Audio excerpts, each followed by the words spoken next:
এই পঞ্চম স্কন্ধ ঋষভ চৰিত্ৰত মানৱ জীৱন কেনেকৈ সুন্দৰভাৱে গঢ় দিব পাৰি তাৰ 25টা উপায় আমাক দিছে। ঋষভ ঈশ্বৰে 100 পুত্ৰ ব্ৰহ্মহত্ত দেশলৈ দি নিজ পুত্ৰসকলক ব্ৰহ্ম ঋষিৰ সাক্ষাতত 25টা মহৎ উপায় প্ৰদান কৰিছে যে নৰে এদিন কেনেকৈ ঈশ্বৰত্ব লাভ কৰিব পাৰে, জীৱ এদিন কেনেকৈ শিৱলৈ ৰূপান্তৰ হ'ব পাৰে, মনুষ্যৰ জন্ম উদ্দেশ্য লক্ষ্য কেনেকৈ সাৰ্থক কৰিব পাৰে তাৰ 25টা উপায় আমাক প্ৰদান কৰিছে। প্ৰথম 4টা উপায় দিছে যে প্ৰথমতে পুত্ৰ হ'ব আলাসতে জীৱা, শাস্ত্ৰচয় পঢ়ি হবে তত্ত্ব বিচাৰিবা, তৃতীয়টো হ'ল পুণ্য তীৰ্থ সেৱা কৰি শুইবা শুদ্ধ কাই, চতুৰ্থটো হ'ল আমাৰ ভক্তৰ সংগ নেদিবা সদায়। শ্ৰেষ্ঠ উপদেশ প্ৰদান কৰিছে নিজ পিতৃ পুত্ৰক। সেইকাৰণে পিতৃ হলেই নহ'ব, পিতৃত্ব ধৰ্ম কিন্তু আমি পালন কৰিব লাগিব। এই কথাবোৰ আমি বহুত দেৰিকৈ পোৱাৰ কাৰণে আমাৰ জীৱনটো ভাটিয়ালিৰ আগত উঠি গ'ল। গতিকে আহিব লগা প্ৰজন্মৰ যাতে জীৱন বিপথে যাব লগা নহয়, সেইকাৰণে যৌৱনৰ দুৱাৰ দলিত ভৰি দিয়াৰ লগে লগে অসহ্য বিভূতি বল সমীপে ভগৱন্তৰ আশ্ৰয় গ্ৰহণ কৰি জীৱনৰ মহাসম্পদসমূহ আমি যদি বুটলি লৈ জীৱন নৌকাখন আগবঢ়াই লৈ যাব পাৰোঁ সংসাৰত, আমি অনায়াসে এই সংসাৰ হাত সাৰি যাব পাৰোঁ। এই হ'ল প্ৰকৃত দৰ্শন। যিটো যোন কথাত লাগিব লাগে আমি তাত নেলাগো, নেলাগিবলগীয়া কথাত লাগি আমি আমাৰ সমাজ ভাঙি থাকো লাগি কৰো। সেইকাৰণে এই 25টা উপায়ৰ প্ৰথম উপায়টো হৈছে যে যদি জীৱনত কেনেবাকৈ এলেহুৱা হ'ল, প্ৰথমতে পুত্ৰ হ'ব আলাসতে জীৱা, এলাহ ত্যাগ কৰিবই লাগিব জীৱনত কৃতকাৰ্যতা লাভ কৰিবলৈ হ'লে। এলেহুৱা হৈ কেতিয়াও জীৱন নধৰিবা। এলাহটো জীৱনৰ কাৰণে এৰিবলৈ প্ৰথম উপদেশটো দিছে। দ্বিতীয় উপদেশটো দিলে কি, শাস্ত্ৰচয় পঢ়ি হবে তত্ত্ব বিচাৰিবা। পঢ়িবাক লাগে শাস্ত্ৰ জ্ঞানৰ নিমিত্তে। শাস্ত্ৰ পঢ়িব লাগে জ্ঞান আহৰণৰ কাৰণে। সমস্ত জ্ঞান ক'ত আছে? শাস্ত্ৰসমূহত, দৰ্শনসমূহত আছে। শাস্ত্ৰ কোনবিলাক? এই 6খন শাস্ত্ৰৰ উপৰিও যিবিলাক পুথি অধ্যয়ন কৰিলে আমাৰ জীৱন সুন্দৰৰ পৰা সুন্দৰলৈ আগবাঢ়ি যাব। যিবিলাক পুথি অধ্যয়ন কৰিলে আমি এটা বিবেকবান শৰীৰ লাভ কৰিব পাৰোঁ। যি পুথি আমি LP স্কুলৰ পৰা কলেজ আৰু বিশ্ববিদ্যালয় পৰ্যন্ত লাভ কৰিছোঁ, যি পুথিৰ জ্ঞান গুৰুসকলে আমাক পৰ্যায়ক্ৰমে সেই জ্ঞান দি গৈ আছে। আমি MPhil কৰিলোঁ, মাষ্টাৰ অফ ফিলচফাৰ, MSc হ'লোঁ, BSc হ'লোঁ, BA পাছ কৰিলোঁ। মানে বাৰু এই চাৰ্টিফিকেটটো যে আমাৰ লাগি গ'ল ক'ৰ পৰা? এই শাস্ত্ৰবিলাক পঢ়াৰ কাৰণে। সেইবিলাকো একোখন জীৱনৰ শাস্ত্ৰ, কাৰণ তাত জীৱনৰ সম্পদ আছে। কাৰণ এইবিলাক মহামহীষীসকলে আমাক লিখি দিছে। মহামহীষীসকলৰ জীৱন চানেকি যদি আমি অধ্যয়ন কৰোঁ, সেই চানেকিও আমাৰ জীৱন পৰিৱৰ্তন কৰি দিয়ে। সেইকাৰণে পুথিগত শিক্ষাটো আমাক লাগিবই, তাৰ লগে লগে এই দৰ্শনৰ শিক্ষাটো আমাক লাগিব। সেইকাৰণে পাঠ্যপুথিৰ লগতে ইয়াত আমাৰ পঢ়াৰ টেবুলত আমি সুন্দৰভাৱে সংৰক্ষণ কৰি ৰাখিব লাগে। যেতিয়াই সময় পাওঁ আমি এই কথাবোৰ অকণমান মেলি চাবলৈ যত্ন কৰিব লাগে। সদাচাৰী শিষ্টাচাৰী জীৱন যাপন কৰিব পৰা ব্যৱস্থাখিনি আমাৰ সেই মহীষীসকলে লিখি দিয়া জীৱন গ্ৰন্থবিলাকত আছে, যিবিলাক আমাৰ পাঠ্যপুথি, যিবিলাক অধ্যয়ন কৰি আমি আমাৰ জীৱনটো সুন্দৰ পৰা সুন্দৰলৈ লৈ যাব পাৰোঁ। আমাক চাকৰি লাগে, সেই শিক্ষাৰ যোগেদি হয়তো আমি চাকৰি লাভ কৰিব পাৰোঁ।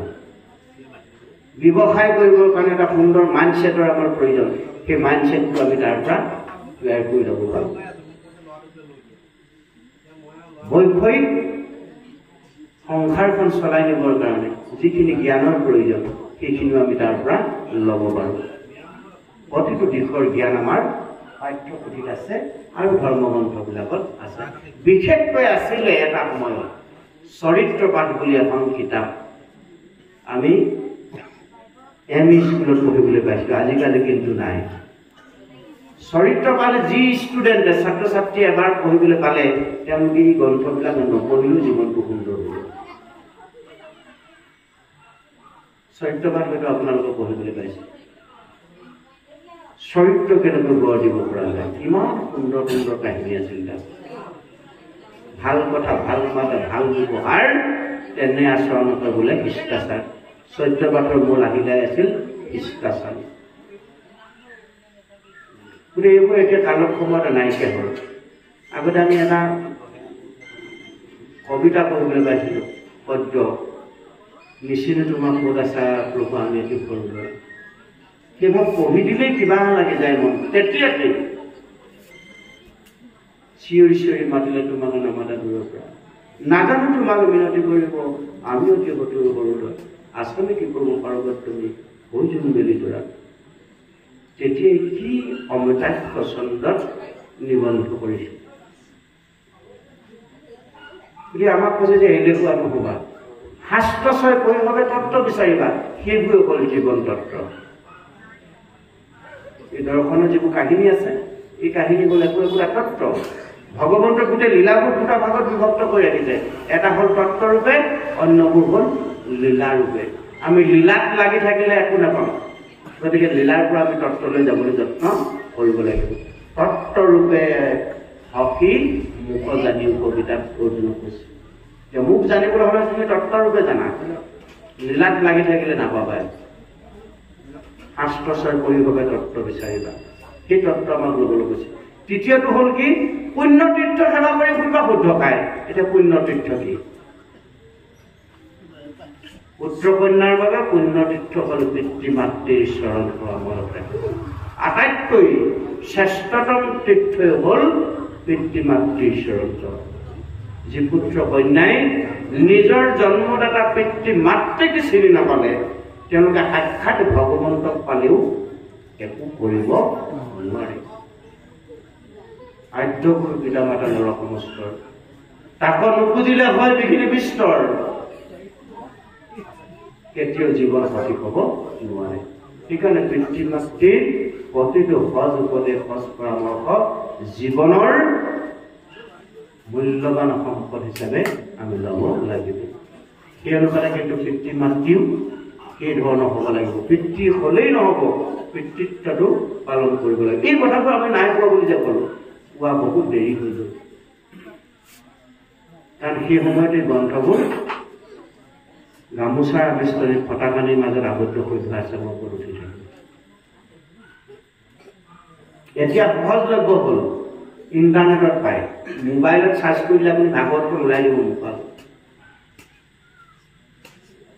আমুক কাহিনীটো লাগে, সন্মুখত মোবাইল সন্মুখত ওলাই আৰু সহজ হৈ গ'ল। গতিকে ইমান সহজ কৰি দিয়াৰ পিছত, পৃথিৱীখন হাতৰ মুঠিত পোৱাৰ পিছত আমি যিখিনি ল'ব লাগে তাক নলওঁ। ইণ্টাৰনেটৰ যিমান বেয়া বেয়াখিনি আছে সেইখিনিহে আমি লওঁ। ইণ্টাৰনেটৰ যিমান বেয়া বেয়াখিনি আছে সেইখিনি আমি লওঁ, যিমান ভাল ভালখিনি আছে সেইখিনি আমি এভইড কৰিছোঁ।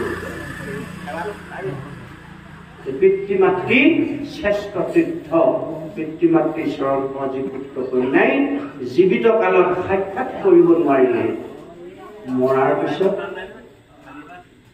ব্ৰহ্মাণ্ড দ্ৰব্য বস্তু আদি গোটাই সকাম পাতিলেও একো কামত নাহিব। পিতৃ মাতৃক জীয়াই থাকোঁতে যদি কেনেকৈ লালন পালন কৰি সঠিকভাৱে অকণো মন কষ্ট নোপোৱাকৈ তেওঁক এই সংসাৰ হাত সৰুৱাই পঠিয়াব নোৱাৰিলে, মৰাৰ পাছত লাখ টকা খৰচ কৰি সমস্ত দ্ৰব্য বস্তু আনি একত্ৰ কৰি পুজিলেও ভগৱন্তে সেই পূজা গ্ৰহণ নকৰোঁ বুলি গীতা অৰ্জুনৰ আগত কৈছে। অভক্তে পূজয় মুক ব্ৰহ্মাণ্ড হৈতে, আৰ বস্তু গ্ৰহণ নকৰো সদাচিতে। ও ভক্তে জন মাত্ৰ দিয়া পূজে শুদ্ধ চিত্ৰ তাত পাই ভুঞ্জু মই যেন অমৃত। গতিকে সেই শ্ৰেষ্ঠতম তীৰ্থ পিতৃ মাতৃক জীৱন্ত কালত যি পুত্ৰ কন্যাই পুজিব ভজিব নাজানিলে 9 মাহ 10 দিন গৰ্ভত ৰাখি তাৰ পৰা ভূমিষ্ঠ কৰাই গাত ফুটকণ এটা লাগিবলৈ নিদিয়াকে ডাঙৰ দীঘল কৰিলে, নিজেই ৰাতি টোপনি ক্ষতি কৰি পুত্ৰ কন্যাৰ সৎ চিন্তা কৰি যি ডাঙৰ দীঘল গোমুখুৱাই ডাঙৰ দীঘল কৰিলে, দেহক পানী কৰি ধন ঘটি আনি মানুহ কৰি দিলে, সেই পুত্ৰ কন্যাই পিতৃ মাতৃকে চিনি নাপায়। ইয়াতকৈ নিকৃষ্টতম একো হ'ব নোৱাৰে। নিজে অকণমান বৃদ্ধ সময়ত লালন পালন কৰিবলৈ পোৱাৰ কাৰণে নি পইচা দি বৃদ্ধাশ্ৰমত থৈ আহেগৈ। ইয়াতকৈ পৰিতাপৰ কথা কিবা আছেনে বাৰু? সৰুতে দেখোন আমাৰ গৰ্ভতে মাৰি পেলাব পাৰিলে। এতিয়া জন্ম হোৱাৰ পিছত ভূমিষ্ঠ হোৱাৰ পিছত আমাক মাৰি পেলাব পাৰিলে। ঘৰত আশ্ৰয় এটা কৰিবলৈ নিদিয়াকে যে ডাঙৰ দীঘল কৰি মানুহ কৰি দিলে, সেই পিতৃ মাতৃৰ ঋণ আমি বুজিব পাৰিম জানো কোনোবা দিন? আমি নালাগে। যুগ যুগান্তৰ যিটো ক্ৰম আহি আছে, জীৱৰ কোনেও পিতৃ মাতৃৰ ঋণ বুজিব নোৱাৰে। যিকোন মাত্ৰ সময় পোৱা হৈছে সেইকণতে ঈশ্বৰ সেৱা কৰিছো বুলি সদা সৰ্বদা যদি পুৱা গধূলা পিতৃ মাতৃৰ চৰণৰ সেৱাভাৱে ধৰে, সেই পুত্ৰ কন্যাক কেতিয়াও পিতৃ মাতৃ অন্তৰৰ প্ৰাণ বেয়া বাক্য বা বেয়া আশীৰ্বাদ দিব নোৱাৰে। গীতাত কৈছে মোৰ পুত দুষ্ট, মুখে কাটে মুখে মাৰে মুখে কৰে দুষ্ট। পিতৃ মাতৃৰ সিমান মহিয়া পুত্ৰ কন্যাৰ বাবে। কিন্তু আমি সেই আগবাটতে যদি সংগী এগৰাকী পাই যাওঁ, সকলো পাহৰি যাওঁ। সেইকাৰণে আমাৰ গৰ্ভ সংস্কাৰটো লাগিব। প্ৰভুসকল, গৰ্ভৰ পৰা যদি জীৱৰ সংস্কাৰ হৈ আহিছে, হিৰণ্য গৰ্ভ বুলি কয় এইটো, জীৱৰ স্থিত হোৱা সময় হ'ল। সেইকাৰণে প্ৰহ্লাদ গুৰুৱে আমাক উপদেশ দিছে যে ভাগৱত ধৰ্ম এতিয়াই গ্ৰহণ কৰা, তেতিয়া গৰ্ভৰ পৰা তোমাৰ যদি অহা জীৱ শুদ্ধ হৈ আহিব। গৰ্ভৰ পৰা যদি জীৱ শুদ্ধভাৱে আহে, সেই জীৱই কেতিয়াও পিতৃ মাতৃক অহিত চিন্তা কৰিব নোৱাৰে। এজন পিতৃ মাতৃ নালাগে, 9 পুৰুষ নালাগে, 21 পুৰুষ নালাগে, কোটি কোটি পুৰুষক উদ্ধাৰ কৰি লৈ যাব পাৰে। আমি 9 পুৰুষীয়া 21 পুৰুষীয়া কথা ভাবি থাকোঁ, কোটি পুৰুষ কলিযুগত উদ্ধাৰ। সেইকাৰণে তৃতীয় উপায় বুলিলে যে পুণ্য তীৰ্থ সেৱা কৰি খাই শুদ্ধ কৰি লওঁ। পিতৃ মাতৃৰ শৰণ হওক, পিতৃ মাতৃৰ প্ৰতিটো সহজ বাক্য সহজ উপদেশ, পিতৃ মাতৃৰ সমপৰ্যায়ৰ সকলোৰে প্ৰতি শ্ৰদ্ধা ভক্তি সেৱা যিজন পুত্ৰই ৰাখিলে, সেইজন পুত্ৰ সকলোৱে ভাল বুলি কয়। আমুকৰ ল'ৰাজন সদায় বৰ ভাল দেই, বৰ ভক্তি বৰাই। জ্যেষ্ঠজনৰ প্ৰতি তেওঁ শ্ৰদ্ধা ভক্তি সদায় আছে। তেওঁ বহুবোৰ কথা কোনোবাই ভুলকে কৰে, জনাৰ পিছতো তেওঁ কোনো প্ৰতিবাদ নকৰে। অতি শান্ত চিত্ৰৰ ল'ৰা। কোনোবাই বেয়াকে ক'লেও তেওঁ একো নকৰে। এই কথাষাৰ ইজনৰ পৰা সিজনলৈ, সিজনৰ পৰা সিজনলৈ যেতিয়া বাগৰি গৈ থাকিব, সমাজত তেওঁ এজন সৎপুৰুষ হিচাপে প্ৰতিষ্ঠিত হ'ব। কোনে তাক প্ৰতিষ্ঠা কৰে? মানুহে মানুহক প্ৰতিষ্ঠা কৰে। ইটোৰ প্ৰাণীয়ে মানুহক প্ৰতিষ্ঠা কৰে নেকি? নকৰে। গতিকে সেইকাৰণে মানুহৰ প্ৰতি মানুহৰ শ্ৰদ্ধা দয়া প্ৰেম থাকিব লাগিব। মানুহ যদি কেনেবাকে মানুহৰ কাৰণে বিতুষ্ট হৈ যায়, জীৱনত কেতিয়াও আগবাঢ়ি যাব নোৱাৰে। সেইকাৰণে সাৱধান বানিব। তৃতীয়টো হ'ল সেইটো। চতুৰ্থটো হ'ল